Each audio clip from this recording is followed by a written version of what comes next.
Hello everyone and welcome to the Understanding Behavior live stream. We've got a lit stream tonight on this 4th of July Eve. Hope you guys are having a great night and a great evening. Hopefully your studies have been going well. How's everybody feeling?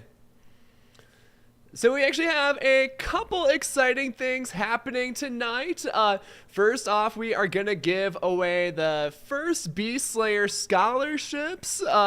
We are actually giving away 2 scholarships with the full complete Beast Mode bundle, which includes our Beast Slayer course and all of our mock exam products. So it includes our mini mocks, our 2 Beat the Beast mocks, as well as our fluency questions.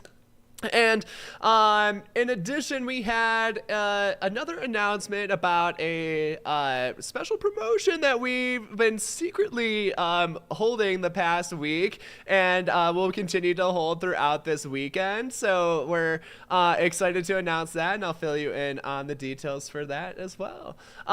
Tonight we're going over Respondent and Operant conditioning, so that should be lots of fun too. Thanks so much for being here and being on time. Yeah, I'm doing pretty well. Glad you guys are doing well. Dang, Emily, you just got 84 on Beat the Beast too. That's what's up. Good luck on your tests on Monday, Emily. Aiden testing Monday too. You got this. I know you guys have been working hard. I hope it goes super well for you both. And we've got Daniela Barkwood in chat. Passed her exam today, just an hour ago. Love to hear it. Congrats, Daniela. That's amazing. Hell yes, hell yes. Well, that's what this community is all about. We're going to get you to pass your exam and crush this shit. So if you have been struggling with that, you're absolutely in the right place. So I know our study materials can get a little expensive sometimes, and that's where we were super pumped to host the Beast Slayer Scholarship, where we could give away the complete Beast Mode bundle to 2 individuals. Again, that complete Beast Mode bundle contains pretty much everything you need to pass, usually valued at $450, comes with 2 Beat the Beast mocks, our Beast Slayer course, which is amazing. The students have been totally raving about it recently, our fluency questions, as well as our mini mocks, and now we can... we're going to give away 2 of those complete Beast Mode bundles. We had our scholarship going for the first time, and we had 24 submissions for our scholarship, which was just amazing. Everybody submitted a video, and we loved all of the entries. It was really hard to choose between only 2 of these, and but we're still really excited to give these away to these individuals.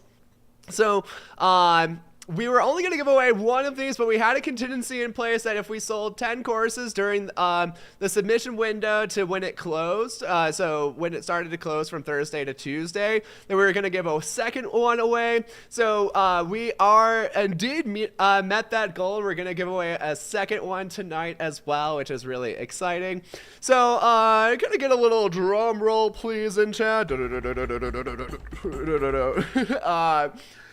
All right, so our 2 winners. Our first winner for the scholarship is Christine Starita, and our second winner for the scholarship is going to be Latricia Turner. So congratulations to you both. I'm going to set you guys up with your complete Beast Mode bundles tonight, and we're so excited to help you get through this exam, and hopefully that we're a significant help and to get you to reach that objective. So congrats again to Christine Starita and to Latricia Turner for being our very first Beast Slayer Scholarship winners. Yeah, Latricia's here. You won. Absolutely. I know you've been with us for a while, Latricia. You absolutely deserve it. And Christine, if you're here as well, we're excited to get you through this exam. Woo! Woo! Again, if there are so many great participants in this scholarship program, so we will absolutely have other opportunities later on. So if you didn't win this round, there will be some other opportunities as we move down the line. Just stay tuned to our social media, stay tuned to our email list, which you can sign up for here, and we'll let you know when the next scholarship opportunity comes up. Awesome. Well, cool. That's that. And once again, congrats to Christine and Latricia. And then like I said, we kind of had a secret giveaway or a secret promotion kind of going on. So we really we wanted to do the scholarship, and then for people who are able to financially afford all of our materials, we had that contingency in place, so we were giving away the second scholarship if we sold 10 courses in that couple-day period, and we blew that out of the water, and there was actually a secret reinforcement contingency going on with that. So if you are on our email list, or if you're in the Power Preppers group, you may have already saw the post about this. I had it in here. Let's see if it's going to pop back up. But another thing that we're doing is that if you purchase the course anywhere in that submission window, and actually we're going to keep this open until this Sunday, you're going to get the Beat the Beast 3 mock absolutely for free. So thank you so much for supporting our community and being an amazing part of this whole thing. Beat the Beast 3 is releasing this Monday or Tuesday. I'm pretty confident I can get it out by then, and this is for real this time. So we're super excited to release Beat the Beast 3. Will be available on the shop on Monday or Tuesday. And then once again, everybody who purchased the course between last week when we started the submission window for the scholarship, all the way up until this Sunday, end of the day this Sunday, you're going to get the Beat the Beast 3 mock absolutely for free. And that will be if you purchase either the Beast Slayer course or the complete Beast Mode bundle, you're going to get that absolutely for free. When we release the Beat the Beast 3 mock, we're going to switch around the bundles a little bit. So kind of to be determined on all of that. But yes, we will have bundles with all of the mock exams and cool stuff. Yes, Emily, those videos are coming. I know I've been like so far behind on everything, but yes, those videos are coming. Yeah, for sure. Yay! Oh, we've got Lolita in chat here. Also passed yesterday. I love to see that. Congrats, Lolita. We got new BCBAs everywhere. It's so awesome to see. Yeah, really cool stuff. Thank you guys so much for being here. Today we are going to go over respondent and operant conditioning. That's enough of all the announcements and jazz for today. Let's get into our content, which is respondent and operant conditioning. Actually, we posted a question today, and it ended up being really, really difficult. We didn't think it was going to be that difficult, but we rated it as a medium question. So our medium questions are usually pretty difficult, but kind of in retrospect, I think we should have rated this as either a hard or an expert question. So let's talk a little bit about respondent and operant conditioning first, and then we're going to take a look at that question to see if you guys can come up with the correct answer for that one, because it ended up being real difficult. Of course, Lolita, congrats once again. All right, well, let's do it. We're talking about respondent and operant conditioning. I think a great place to start here is we should talk about what is a behavior. Here's a definition of a behavior that I really enjoy. It's pulled from Principles of Behavior, 8th edition by Malott and Kohler. They define a behavior as either a muscular, glandular, or neuroelectrical activity. So muscular is things like moving your muscles, moving your body. Glandular is kind of like having like gland secretion. So think about like salivating or like any kind of hormone secretion, anything like that. And then we have neuroelectrical activity, which is like firing of neurons, firing of like neurotransmitters and things like that. So all of these are considered behavior.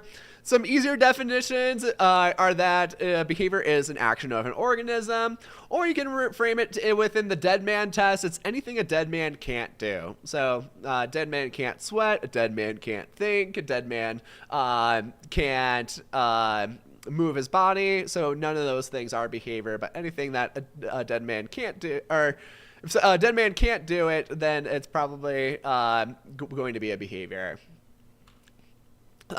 We've got two main types of behavior. So we have operant behavior. Operant behavior is behavior that's affected by context and consequences. So this is looking at our ABC contingency.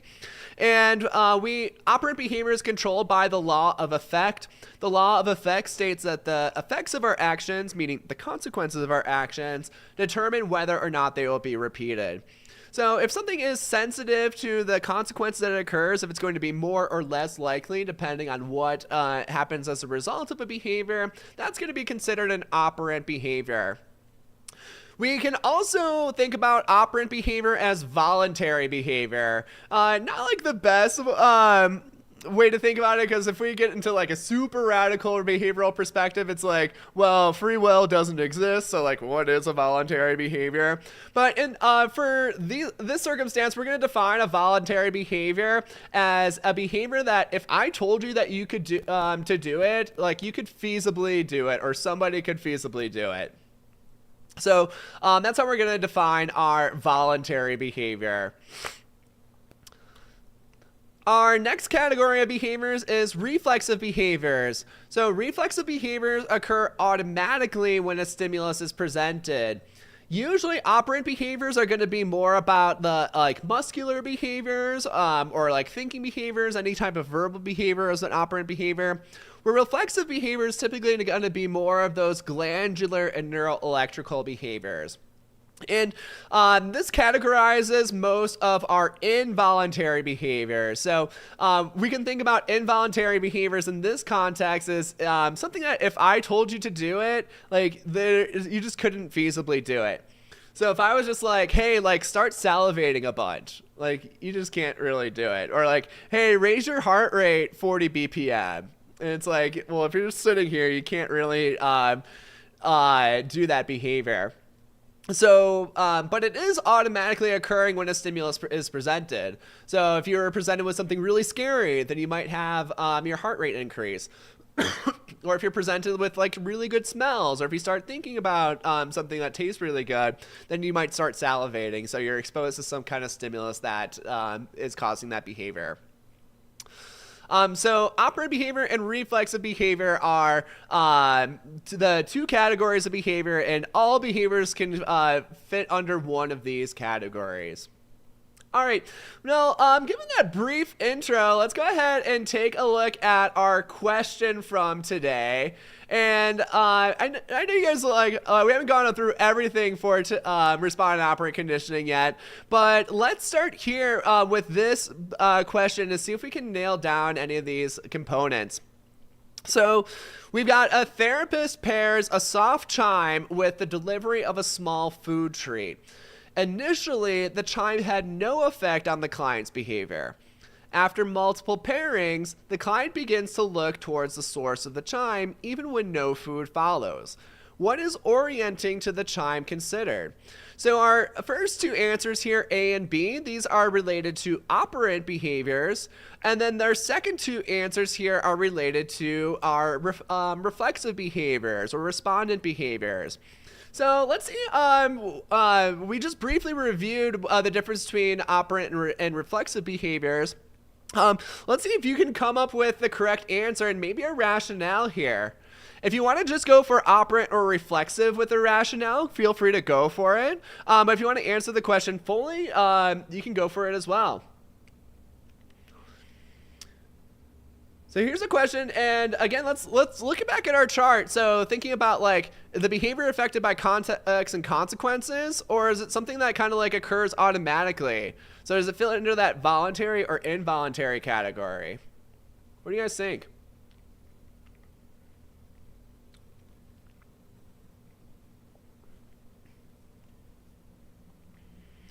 Let's see some rationales here. Amy, it looks like your rationale is a little bit conflicting with your answer.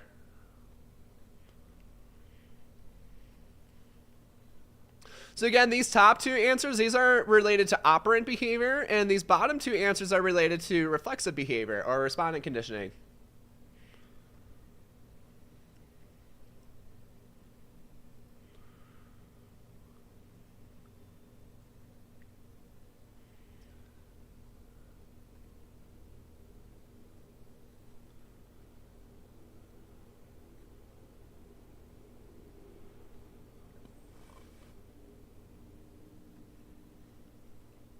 Cool, cool. I'm liking the rationales coming through. Looks like Latricia here was listening really nicely. She was our scholarship winner. Love to see that. So again, if you're responding as an operant behavior, then it cannot be either answer C or D, since these relate to reflexive behaviors.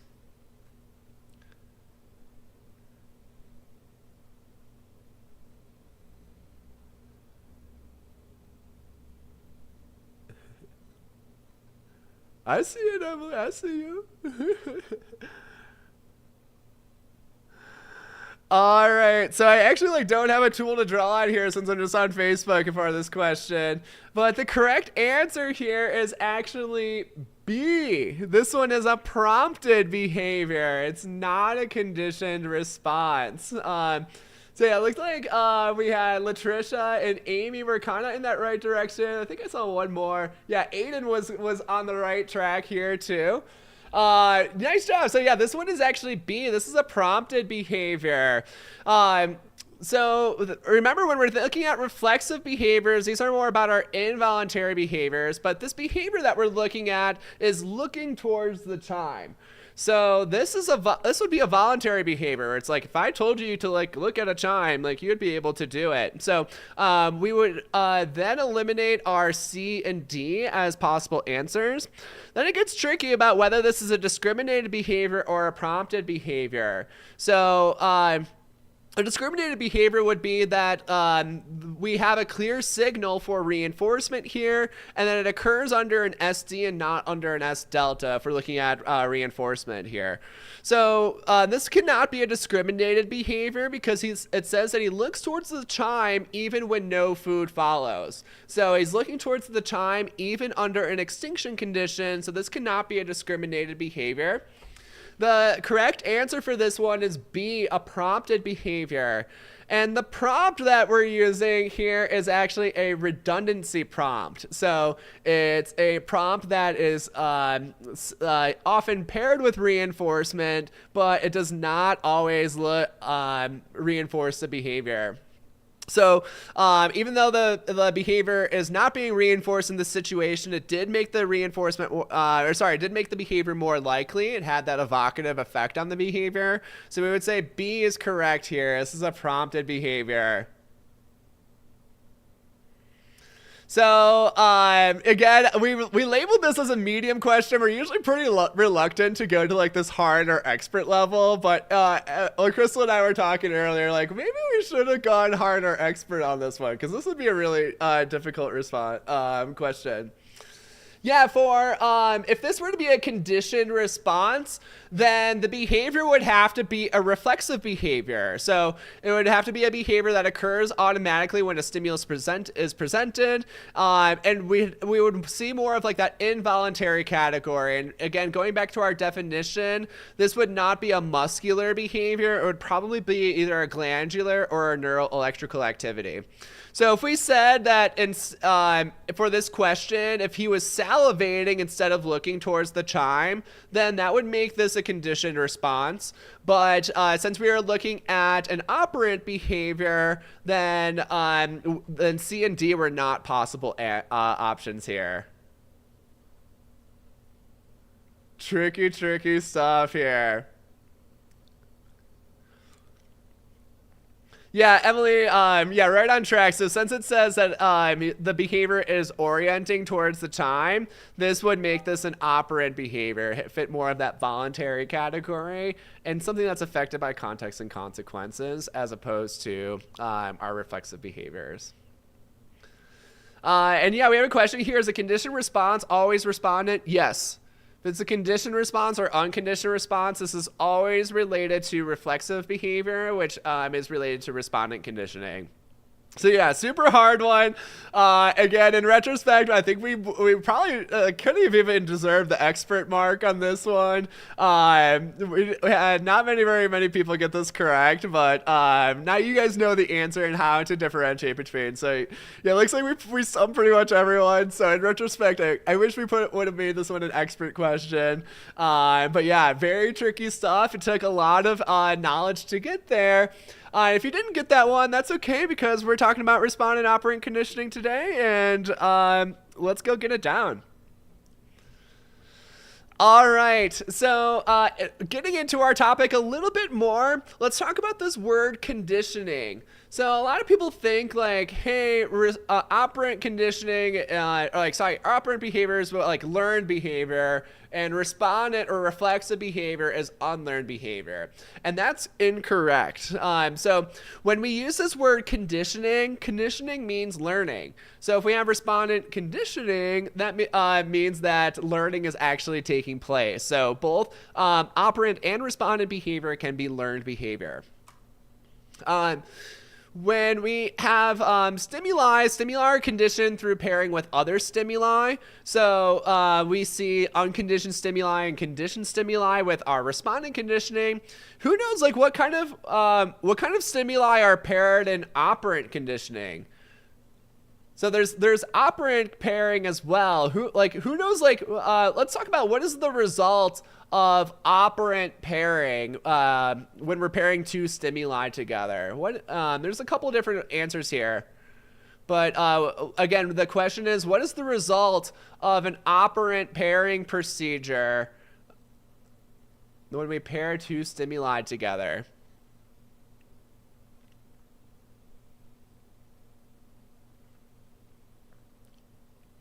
So Kiyoma's saying higher order. Higher order conditioning can actually occur with either respondent or operant behavior or operant stimuli.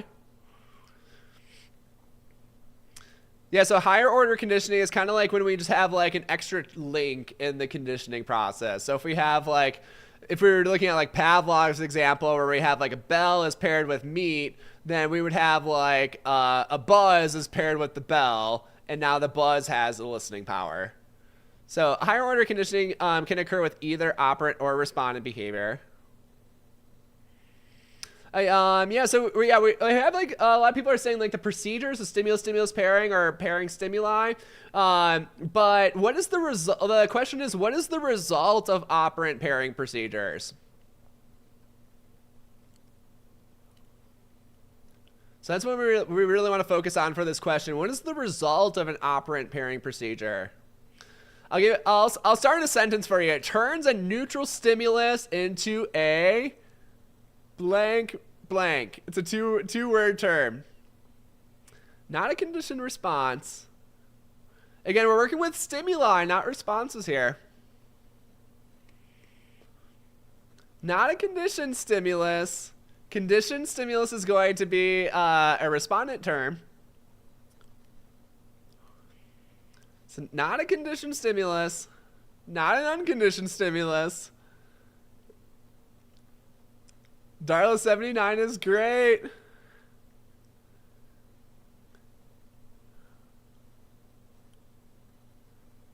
I don't see the right answer yet.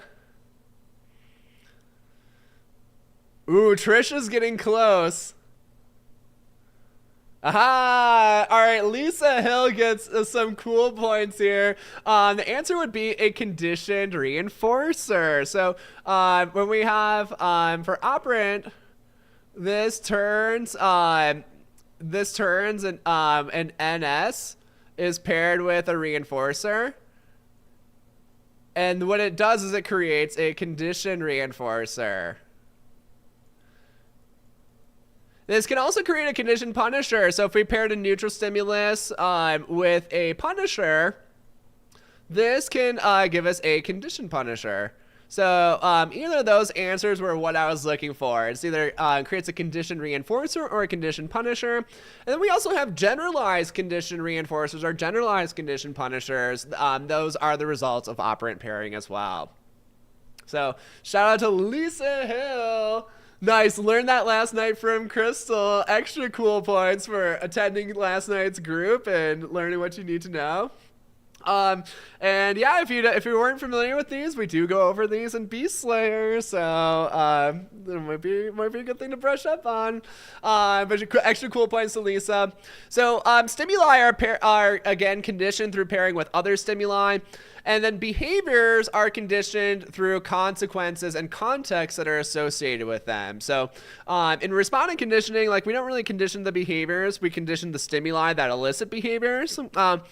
And in operant behavior, or in operant conditioning, these are conditioned through context and consequences. So we have like the antecedents that occasion a behavior, then the behavior occurs, and the consequence is either going to increase or decrease or maintain the level of that behavior. All right, let's get into more about respondent conditioning. You guys probably know this guy here. His name is Ivan Pavlov.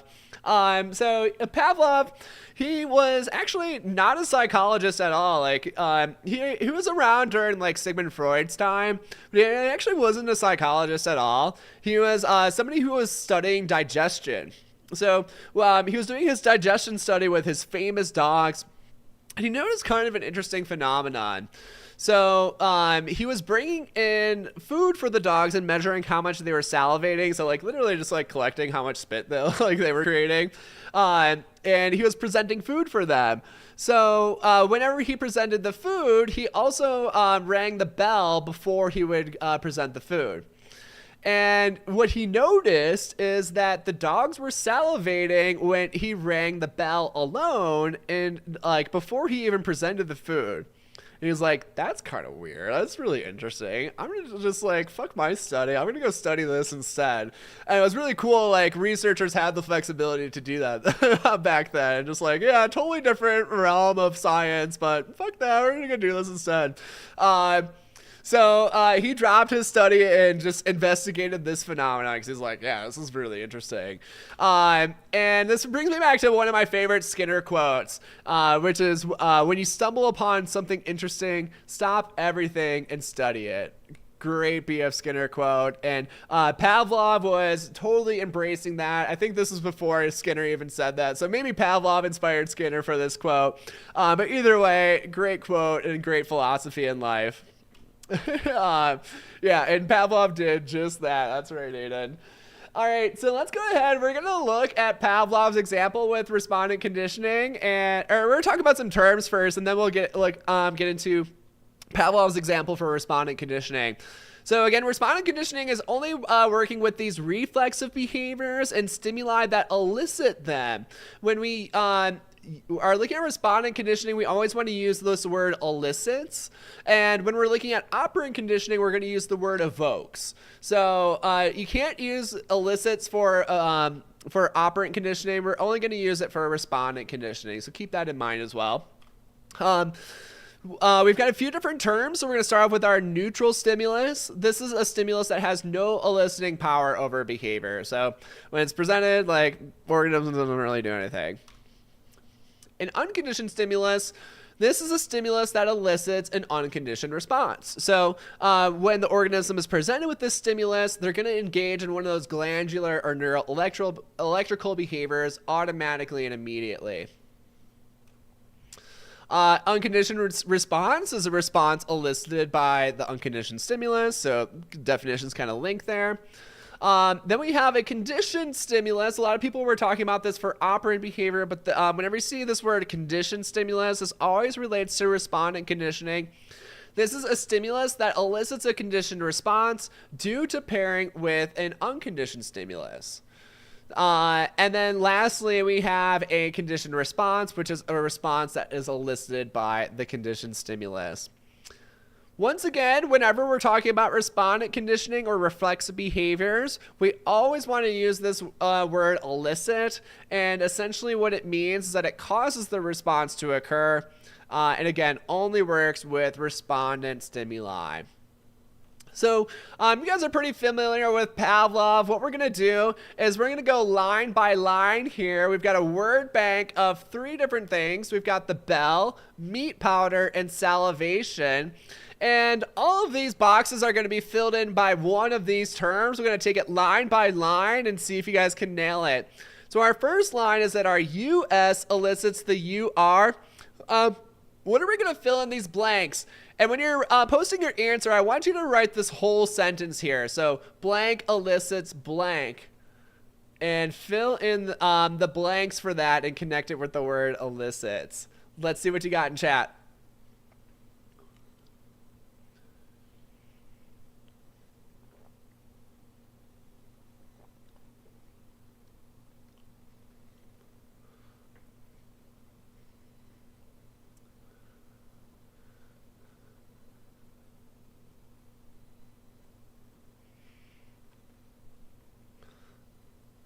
All right, answer's looking good so far. I like where we're going.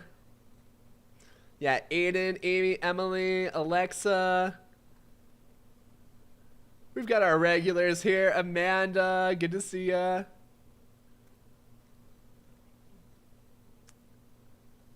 Yeah, Pamela's killing it. She's been on top of her game recently. Good to see you, Hallie. Stormy, good to see you. Yeah, there you go, Evie. Trisha, good to see you here. Zulette, good to see ya. Nice answer. Again, we're not using an equal sign here. We want to connect this sentence with our term in the middle. So this one is our blank elicits blank should be your answer.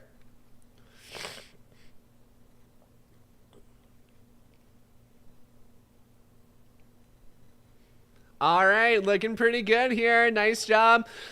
So our US, this is our meat powder, and the meat powder elicits salivation. So again, the meat powder is our unconditioned stimulus because it has this eliciting power without any pairing. And it elicits that salivation. So the dogs didn't need to learn this. Just yeah, they're presented with meat and they start salivating automatically and immediately. Awesome. Looks good. Let's go to line 2 and see if you guys can fill in the blanks for this one. Again, spell out that whole sentence. So we've got our NS is paired with our US. What is our NS and US? Write out the whole sentence here.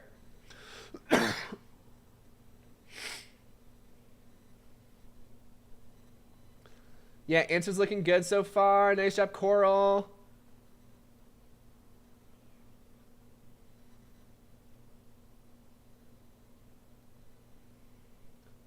Nice, Pamela. Good job, Aiden. Good job, Hallie.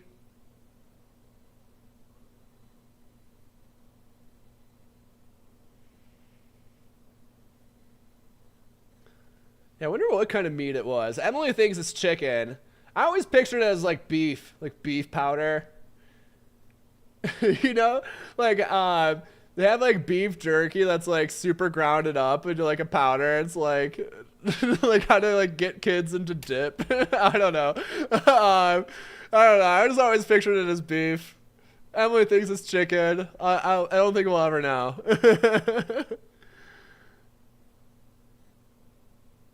Okay, so Emily doesn't eat red meat. She's a little biased here.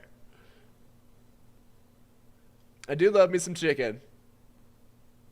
I just ate chicken. All right, looking good. Answer's looking great here, crew.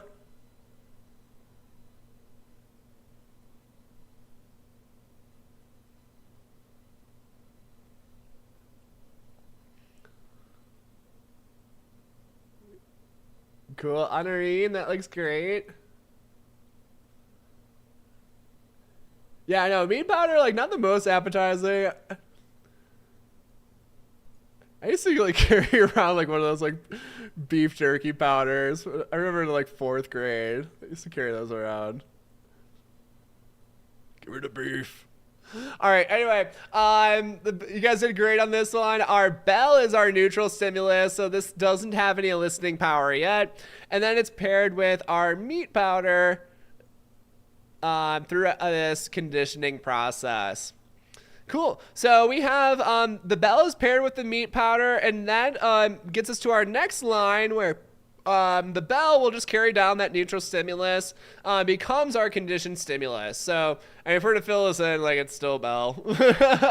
But now it's like, it's not just a weak bell, it's a bell with power here. So line 2 creates this line 3 to happen, where like that bell actually gets this eliciting power. It's a powerful bell. All right, now let's go to line 4 and fill this out. So as a result, we have our CS elicits our CR. I want you guys to fill out this sentence with our blank terms.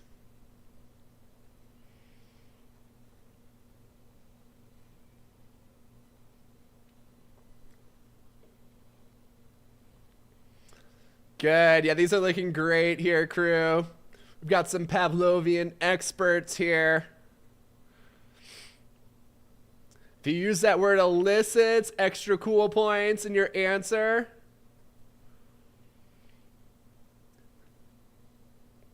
It might seem silly, like me making you like fill in the parts of this, but if you only use the terms and you don't really understand, you're not gonna like fully understand the process. So like fill in these terms here so you can understand like, hey, not just like what is the right answer, but like how does this work? And that's what I think like really differentiates our materials from a lot of other materials. Like we're not just here to like get you to the right answer. Like we want you to understand these concepts. So again, like it might seem silly sometimes, like the things I instruct you to do, but they are important. So don't neglect them if you want to become a behavior master. But yeah, these are looking really great. Most of you guys hitting that mark. Excellent, excellent, excellent. Good job, Rashon, Zulette, Coral. Good. All right, this one is we have our bell now elicits our salivation. Excellent job here, crew. So let's go run through the whole process once again. So we had our meat elicits the salivation. This didn't require any pairing for this to take place. We then paired the bell with the meat powder. Now our bell has gained that power. It's become a powerful bell and turned into a conditioned stimulus. And now the bell, as a conditioned stimulus, elicits salivation on its own. So that is our Pavlovian conditioned process. Awesome. See, Amy knows what's up. She gets those light bulbs here. Looks really great here, crew. Nice job. So let's talk about some common reflexive behaviors just to get some more examples. So obviously we have salivation as a common reflexive behavior. Whenever the exam might talk about like emotional behavior, or different feelings, these are often considered reflexive behaviors. And they're difficult to kind of like objectively quantify, but it's like different like mixes of hormones and neurotransmitters being elicited from your body. So a dead man can't elicit like oxytocin or adrenaline or whatever. So like these different like feelings are really just like your body eliciting a bunch of chemical compounds that make you feel a certain way. And we can simplify all of those chemical compound releases by just saying like emotion. So it's like feelings of anger or feelings of love or feelings of joy.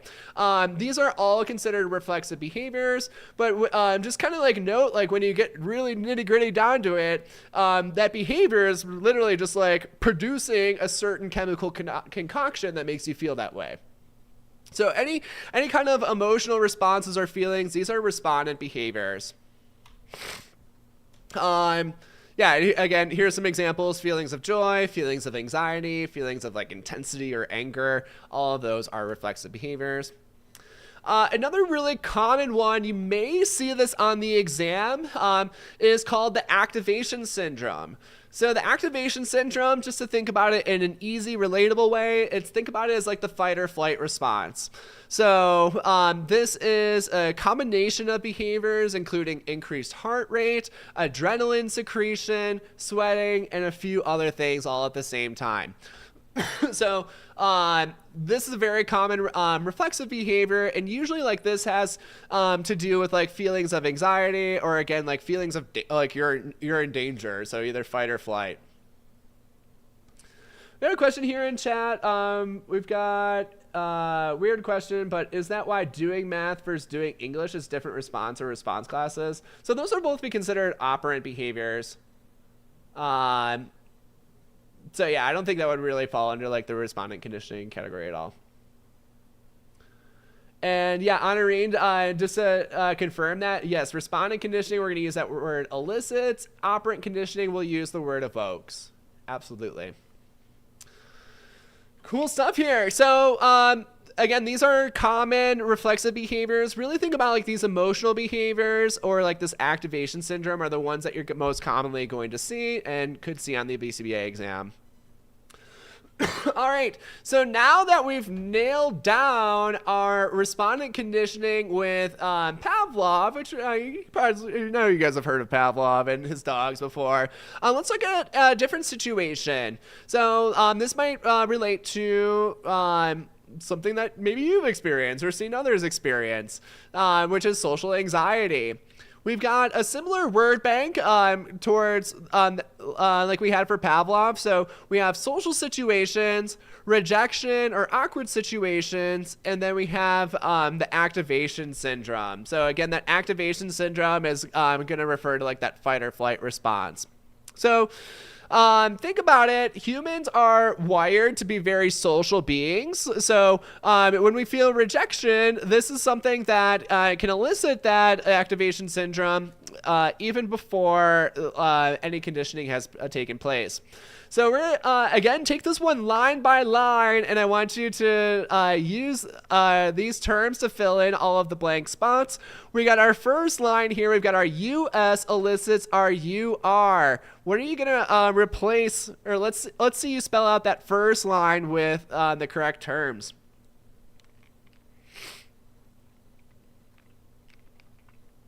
What you guys got? What you guys got?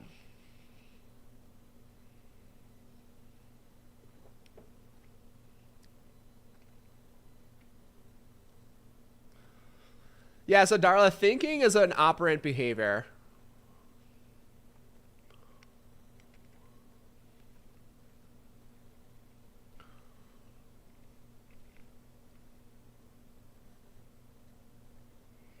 I know, isn't that crazy? Is that a mind-blowing one?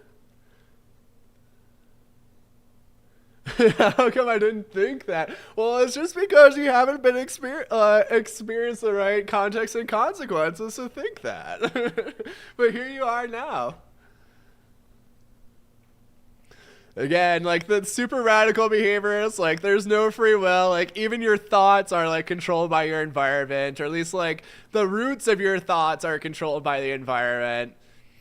And if you're like, if you're like me in college and really enjoyed like psychedelics, like you can get really out there with your thoughts and existential crises.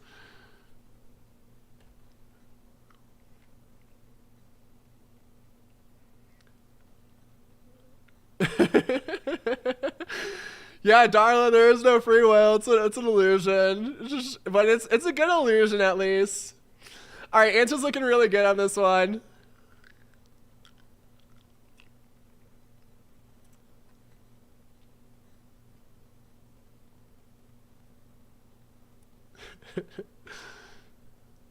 Crystal here, learning more about me every day. All right, I'm liking where we're going here. Looks really good. Looks really good. So our unconditioned stimulus here, we have rejection. Again, elicits that activation syndrome.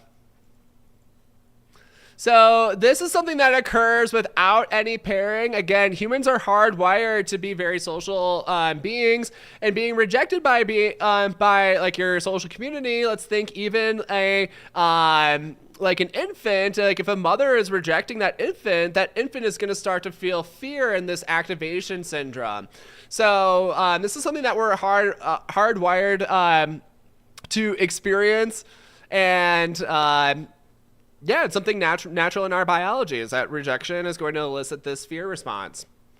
All right, cool. Now we're looking at this pairing of social anxiety and how this can start occurring. Let's go to line 2 now. We have our NS paired with our US. Let's go ahead and fill in that sentence here for line 2.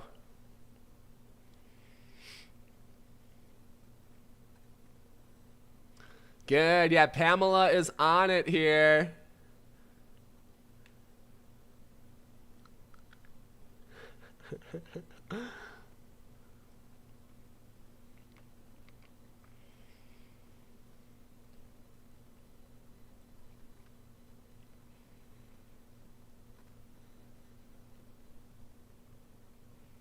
Awesome. I like where we're going.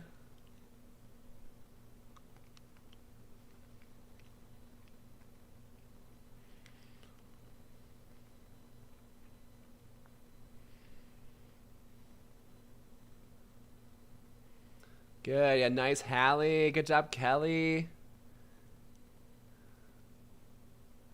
Yeah, Evie, I like where you're going. Rashone, looks great.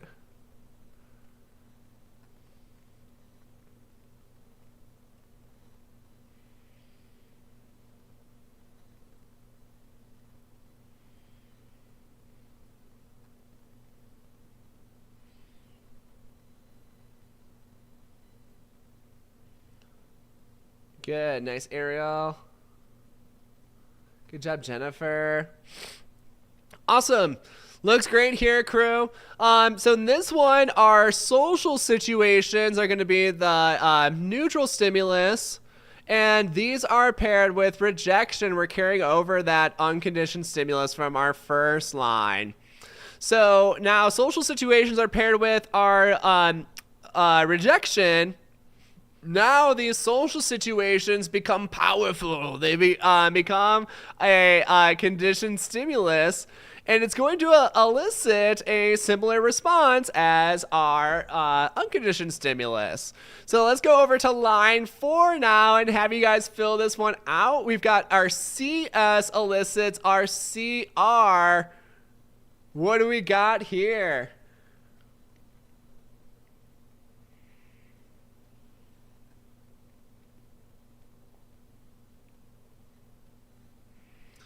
So again, our for line 3, we just have like the social situations become like the social situations with power. Social with power.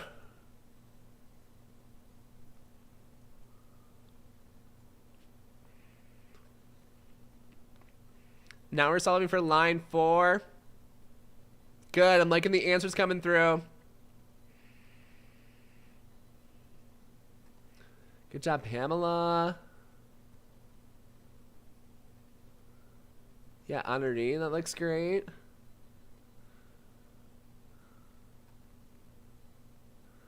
Ooh, Coral with the shorthand. I had to like look back for that, but it looks good.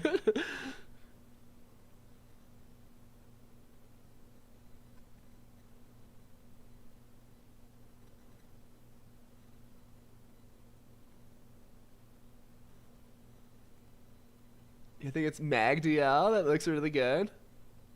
Let me know if I'm saying that okay. Katie, that looks really good. Yeah, there you go, Emily. Good job, Alani.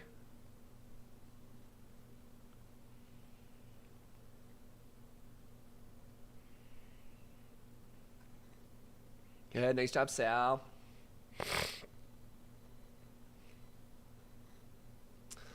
All right, I'm liking where we're going. Nice job here, crew. Our last line here, we have our social situations now have that eliciting power, and they elicit our only response here, which is our activation syndrome. So this is our conditioning process and how social anxiety can occur. If we have social situations are often paired with rejection, then this can cause the social situations to then elicit that fear response, and you can become more fearful. And avoiding social situations would be an operant behavior. So we see a decrease in attending social situations because we would experience this fear or experience more of the rejection, or even just the social situation itself might cause this fear. So there's a little bit of like operant respondent overlap sometimes. Where sometimes, like, if a feeling is like really intense, we might avoid things that cause that really intense feeling. So so not only do social situations elicit the activation syndrome, but if that activation syndrome is like too intense to handle, then we might avoid social situations completely, and that would be an operant behavior because we see it affected by the consequences that would be punishing and decrease that behavior. Good. Awesome. Looks good.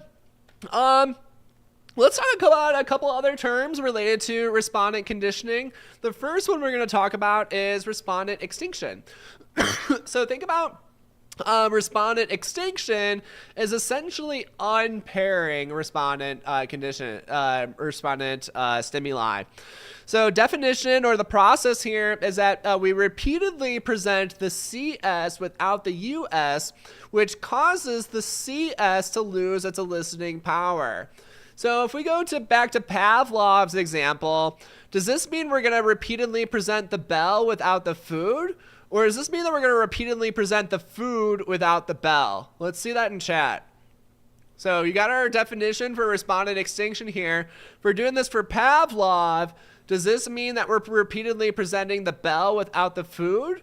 Or are we repeatedly presenting the food without the bell? What do you guys think?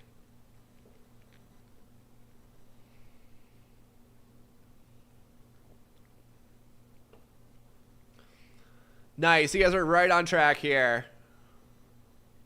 Love it, love it, love it.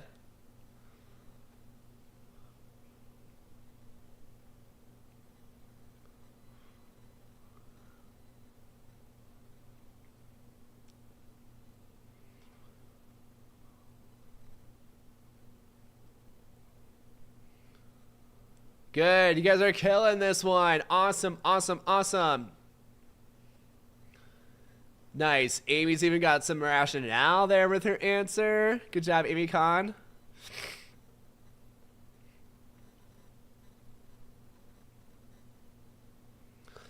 Good. So yeah, for Pavlov here, we're going to repeatedly present the bell without the meat powder. So the bell was our conditioned stimulus.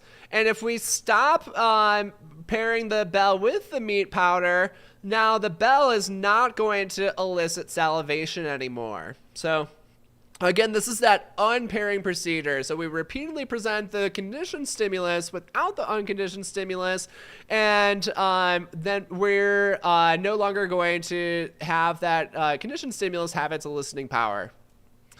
All right, what are we going to do for social anxiety? I'm going to leave it open to you guys and see if you can recall the terms here. What are we going to, if we want to do respondent extinction of social anxiety, what do we have to do?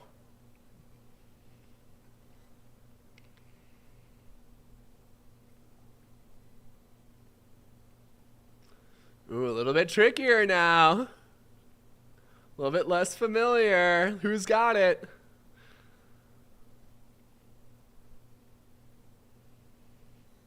So again, we're doing respondent extinction for social anxiety. Not going out is not going to do it. That conditioning would still be there if we just never go into social situations again.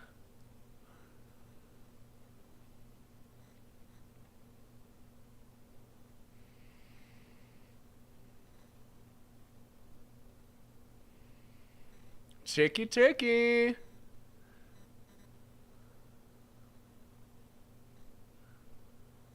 Good. Yeah, Hallie was the first one to get that. Extra cool points for Hallie on that one. Nice job. We also had Amy, Pamela got it. Good. Nice job, Coral. Good job, Alexa. There we go. Yeah, we're getting it. Love it, love it, love it. Good job here, crew. So this one, we need to repeatedly present social situations without rejection or awkwardness. So we repeatedly present the conditioned stimulus, the social situations where eliciting that activation syndrome, and then we don't present, or if we do that without rejection or awkwardness, then which was our unconditioned stimulus, then we're going to see that the social situations aren't going to elicit that behavior as much. Good job. Nice work here, crew. So that's respondent extinction. That's one method of like eliminating eliciting power of a stimulus. There's one more way to eliminate eliciting power of a stimulus, which is called habituation. So the habituation is when repeated exposures to eliciting stimuli weaken the reflexive behavior that it elicits. So these are can kind of happen both at the same time, but they are two different processes. We've got our kid here where it's like he first sees this ball, it's like really novel, and that gets him like really excited, elicits that like excited emotion. But after like he sees it like 30 times, so like, okay, yeah, the ball like this is not doing it for me anymore. So this is called habituation, and this is a little bit different than respondent extinction. It's not like the ball like changed or anything, or like changed how it was paired here. It's just like, yeah, I'm just kind of like desensitized to it. I've seen it too many times. I've habituated to this. So if we think about like that social anxiety once again, the best way to get over social anxiety is to combine these two things. We want to do respondent extinction and habituation. So we can't just avoid social situations. We need to have repeated exposures to them. Just by repeating the exposures will weaken the will weaken that activation syndrome. And in addition, if those social situations are positive and they're not paired with like that rejection or awkwardness, then we also have respondent extinction playing a part, and will eliminate that eliciting power even faster. Pamela, kind of how I felt with my ex-husband after 20 years. Yeah, like 20 years or so, it was like, yeah, it's just not exciting anymore. It's like, do different things, like spice this up. I love that. It's hilarious. Yeah, we have a question. What's the difference between habituation and satiation? Habituation refers to a respondent relation weakening, where satiation is going to refer to a motivating or relation weakening. So that's going to refer more to like reinforcing value rather than like the eliciting power of a stimulus. Good. Yeah, Jennifer, you're on the right track there. I guess it like neither would be like over time. Both of them are due to exposure. So it's like if let's say like you go back to the ex-husband example, like let's say like you're dating somebody but you see them every day and you guys do the same exact thing every day. Like it's going to be less and less exciting to see that person every day. So that would be like habituation, where it's like they used to elicit lots of excitement and now they like elicit less and less. And then the satiation would be like they are not as powerful of a reinforcer. So like, hey, when you have downtime, you're going to be like less likely to text them, or like less likely to ask them to hang out, because like, yeah, I've like seen you 20 hours of every day for the past 3 months. So I'm like, I don't need to like engage in behavior to see you again. That would be the operant component of that. But yeah, I love that's a great question though, to kind of like get that difference between operant and respondent behavior examples. Absolutely, I love that question. We've got another question here. Would this work with items that evoke automatic behaviors, or is this only like with reflexive like salivation? So I don't know what you mean by automatic behaviors there, but like, but it would work with like reflexive behaviors, which usually we refer to as automatic behaviors. Unless you're referring to like automatic functions, that would be different. I don't know. I need some more info there, Darla. Okay. Well, that's all we got for respondent conditioning. Let's talk about operant conditioning real quick. Y'all know this man. He's the rat daddy. We've got our boy Burris Friedrich Skinner. All right, so operant conditioning. This was actually originally first noted by Watson. So Skinner was not the founder of operant conditioning, but he is operant conditioning's daddy though. So he was the one who like really took care of it and really nurtured this concept and really like did the exploration that the world needed on this concept. If you are asked like who originally discovered operant conditioning, the answer is Watson. If we want to know who's the daddy of operant conditioning, it really is Skinner. He's the dude. I'm sorry, I got my arrow wrong here. Most important concept for operant conditioning is knowing this law of effect. The law of effect states that the effects of our actions, meaning the consequences of our actions, determine whether or not they will be repeated. Back to our existential crisis from earlier, this means that there is no free will, that your behavior is determined by the consequences that they experience and the contexts that get associated with those consequences as well. The main point of analysis for operant conditioning is looking at our basic contingency. So the basic contingency looks at a behavior and then the antecedent and the consequence of that behavior.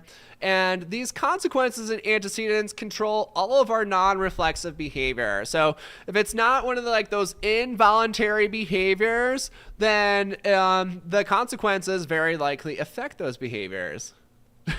Why is he called the rat daddy here? It's kind of like an inside joke at understanding behavior. But essentially, Skinner did all his discovery of operant conditioning principles with rats in a Skinner box. So we just thought it was fun to call him the rat daddy. Catching you up on that a little bit. All right, so kind of the basic logic of operant conditioning is that, and again, this is really simplified here, but organisms engage in behavior to achieve more reinforcing consequences and fewer punishing consequences. The context, so the antecedents, they get associated with reinforcing or punishing consequences for behavior, and this can increase or decrease the likelihood of the behavior. So, our antecedent stimuli can have evocative effects, which increase the likelihood of behaviors, or ablative effects, which decrease the likelihood of behaviors. The cool thing about these principles is that these principles are very experimentally validated. So we know that if a behavior is followed with a reinforcing consequence, that it's going to occur more frequently.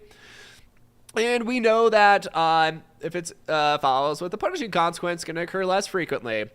We know that if it's previously reinforced and we no longer reinforce it, we call that extinction. And the organism will engage in a predictable pattern of behavior as a result of that as well. So all of our operant principles have been experimentally validated. And if we see these occur in the natural environment, then we can predict and assume what's going to happen. And if our prediction is wrong, that means we just had a misanalysis and that we kind of looked at what were the most controlling factors of behavior. Another Skinner quote that I really like is that if you control the relevant factors of behavior, then you will see order. So again, no behavior is immune to the principles or laws of behavior. It's just if we analyze it incorrectly, then that's all it is. We just analyze it incorrectly, and there's a better way to conceptualize why a behavior is or is not occurring. There are lots of different things that can control operant behavior. Again, kind of back to like our free will discussion. Like I like this, like, hey, we're just meat machines. So if we pump all the good stuff in here, then we're gonna live happy, healthy life. So lots of different things. Again, we have our consequences. We have consequences that increase rate. So this is going to be reinforcement and recovery from punishment. Consequences that decrease rate, such as punishment and extinction. We also have our schedules of reinforcement or punishment. So this refers to like how reinforcement is implemented or how punishment is implemented for a behavior. We have our contextual stimuli. So this refers to the antecedents that relate to different consequences of behavior. We have motivating operations. So motivating operations, they alter how powerful the consequences are. So we can have like kind of reinforcing consequences, or we can have like really reinforcing consequences. Same thing with punishing consequences. Like we can have like kind of punishing consequences or like super punishing consequences. We have pairing of stimuli. We talked about this earlier. I'm actually gonna retest you guys on this, see how your maintenance is holding up. What's the result of an operant pairing of stimuli?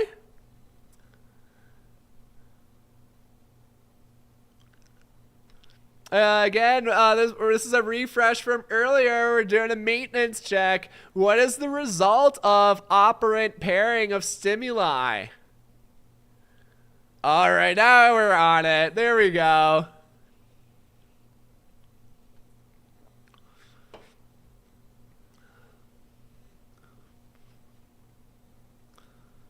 Ooh, don't use that acronym CR here. It does not work. CR means conditioned response. If you wanted to use, actually, I have this we saw this question come up in Power Preppers the other day, and I actually meant to talk about it. But if you want to use the correct answer here is again conditioned reinforcer or conditioned punisher. So really nice job there. If we wait to like notate this, it's not going to be CR. It's actually going to be S little r. So little r here, this means conditioned. And big R means that it's unconditioned. I think I have that right. I haven't talked about this in a while. Big R here means it's unconditioned, where it doesn't require pairing. Conditioned means that it does require pairing. So we'll note this by S little r or S big R for unconditioned. Yeah, so people were talking about this. So whenever we're dealing with like operant stimuli, it's always gonna be like S something. So like even like SD is technically like S like superscript D. Same thing with like S delta. It's S superscript delta. So yeah, I wanted to point this out.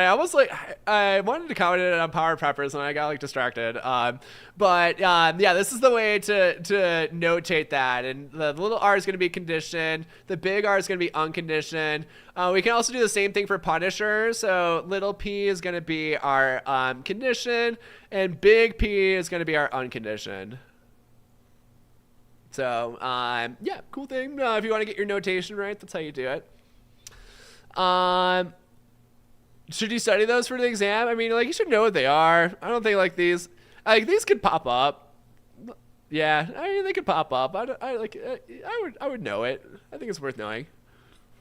All right. Then we have SD and S delta. SDs and S deltas, they signal availability of consequences. So they pair or like they show like whether a particular response is going to get reinforced or punished. We have prompts can make certain behaviors more or less likely. So they don't necessarily like alter the strength of consequences or signal availability, but they'll make behaviors more likely. If we go back to our question from earlier, we saw that this was a prompted behavior where like the chime, the sound of the chime made them more likely to look at the chime, but it didn't elicit a response, it doesn't signal reinforcement, and it doesn't make the chime a more powerful reinforcer, so we would call this a prompt. Yeah, Nicole is asking like you can't have an SD without an S delta. That's absolutely correct. So if you have an SD, you need to have an S delta, or else it's not an SD. Totally. And then lastly, we have rules. So rules are verbal descriptions of behavioral contingencies. So essentially, like they're descriptions of context and consequences of a behavior, and these may alter rate of behavior as well. So, for example, if I say like, hey, if you jump off a really tall building, you're probably going to hurt yourself or die. And you're like, cool, noted, I'm not going to do that behavior. So, I don't have to like jump off a really tall building to learn that. The rule itself can control that behavior. Yeah, I have a question about what about functions of behavior. This would relate to our consequences. So depending like what the reinforcer is, this would be different kinds of reinforcement. So it would all just fall under that like different kinds of reinforcement. But yeah, absolutely applies to our consequences. So functions refer to like what is the reinforcer that keeps the behavior going, essentially. Yep, good question. Oh, sorry. We've got one more part here. We also have the behavioral history of the organism. So, a behavioral history refers to everything that an organism has experienced in the past for different behaviors and how it affects what we do in this very moment. So again, this is referred to as your behavioral history. It's everything that you've ever experienced, and that accumulation of things has a determining factor with what is going to occur in any given moment, given your current antecedent environment. So like all of my tens of thousands of hours of behavior nerding, and me giving this presentation right now evokes these very behaviors that I'm using to explain operant conditioning to you. So I don't have any control over it. It's just what we're doing here. There's no free will. It's all bullshit. It's probably a simulation. I don't know. But we're here. We're having a good time, and we're learning. So that's cool. All right. Just to talk about like operant conditioning through a simple example, we'll talk about drinking out of a water bottle. Pretty simple behavior, but lots of things that can go into an analysis of this behavior. So we would say drinking from a cup of water results in water in my mouth. It's really cool. The water in my mouth is something that's presented. The water is reinforcing, so we would call this a positive reinforcement contingency. If we wanted to explain this behavior from a radical behavior perspective, we always need to do so in reference to past consequences of the behavior. Because even though that drink of water like just resulted in water in my mouth, it doesn't mean the next one's going to. We can't predict the future. So we always need to explain behavior from the past, with the past history of the organism.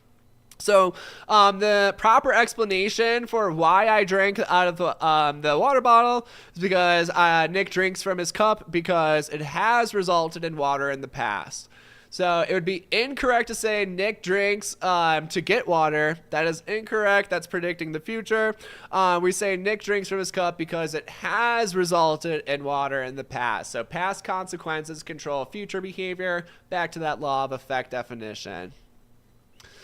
So what would extinction look like for this behavior? We're just gonna go for time's sake.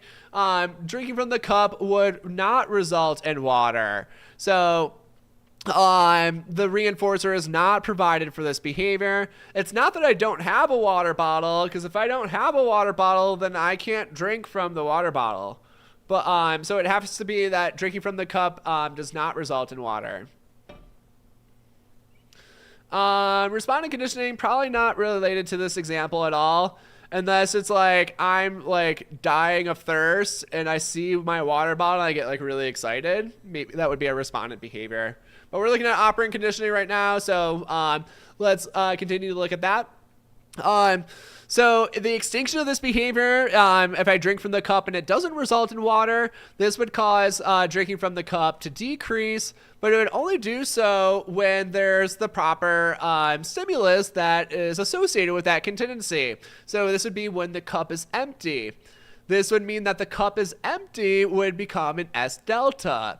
It's a stimulus that signals that the previously reinforced behavior is not going to get reinforced.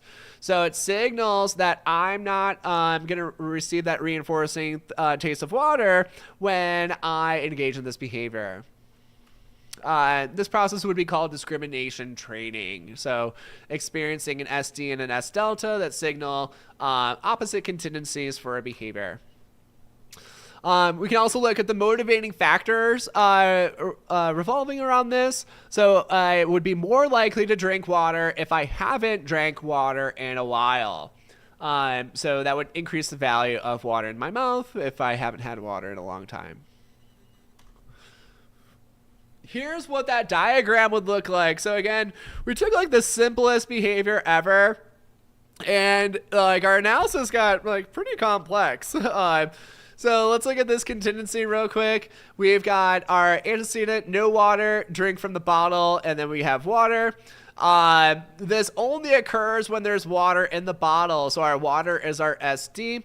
The future effect is going to relate to our antecedent here as well. So it's going to increase that rate of drinking water from the bottle, but only when there is water in the bottle. So only under this SD condition. Now, if we go to our S delta condition, this is that there's no water in the bottle. And now this signals extinction for this behavior. So our contingency is that we have no water, we drink from the bottle, and I still have no water. The result of this contingency is that it's going to decrease the rate of drinking water when there is no water in the bottle. So again, getting associated with this antecedent context that decreased the rate of this behavior. So again, here's our discrimination training. We've got an SD and an S delta that signal either reinforcement or extinction for this behavior. And then we have the changes in rate of the behavior as a result of that. And we would have stimulus discrimination if I only drank water from the water bottle when there is water in the bottle, and never when it's empty. Jessica, that's funny. I know some of these are like pretty well rehearsed by now, so that doesn't surprise me that I sound the same in the recording. All right. For sure. All right, that's gonna wrap us up for today. We didn't do a giveaway today at all. I just got like too entranced by this topic tonight. But if you're still here, let's do a giveaway. So we'll have winner of this giveaway. Let's make it juicy. We got a small crowd here. We'll do a super ultimate mock bundle giveaway. So if you're missing any of these three products, either the mini mocks or either the Beat the Beast mocks, you're welcome to participate in this giveaway. $155 value for this giveaway. Anybody is welcome to join if you need any of these products. And yeah, let's do it. So we'll do a random number drawing, 1 to 500. Small crowd here tonight, so your odds are pretty good. And let's see who wins it. You can put a number in 1 to 500 now if you'd like to participate. Just as a reminder for the Beast Slayer course this weekend, if you purchase the Beast Slayer course or the complete Beast Mode bundle, you will get Beat the Beast 3 absolutely for free. So if you buy it anywhere from last week to this Sunday, you're going to get Beat the Beast 3 absolutely for free when it releases on either Monday or Tuesday. For this giveaway, one number per person. Multiple guesses will be disqualified. And yeah, Latricia, you just won the scholarship. You don't need this.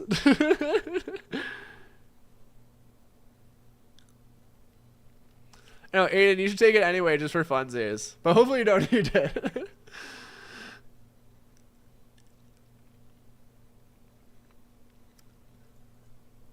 this thing needs to verify I'm human. It's like, I think I'm human. The computer believes me, so that's cool.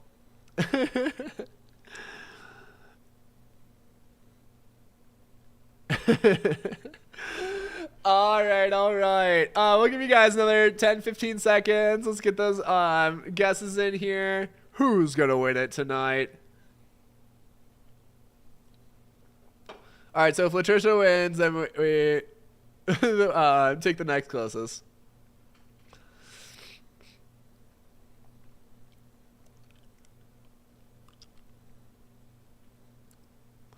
Alrighty, we're going to pick this number. Jace is going to be our last guess. We've got 367. All right, who's closest? Oh, we have three 345s. Okay, that's not a winner, though. We got 347 on Irene here. Oh, wait, we've got Kioma 375. That's only 8 off. That's pretty close. Kioma's 8 off. Oh, we've got LR 361, that is 6 away.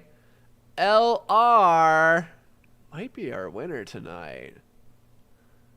Help me out, chat. Is anybody closer? I think LR's got it.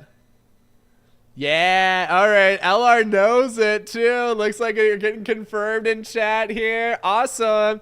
Congratulations, LR. Thanks for coming tonight. And congrats on your win of the Super Ultimate Mock Bundle containing 2 Beat the Beast mocks and our mini mocks for Mastery.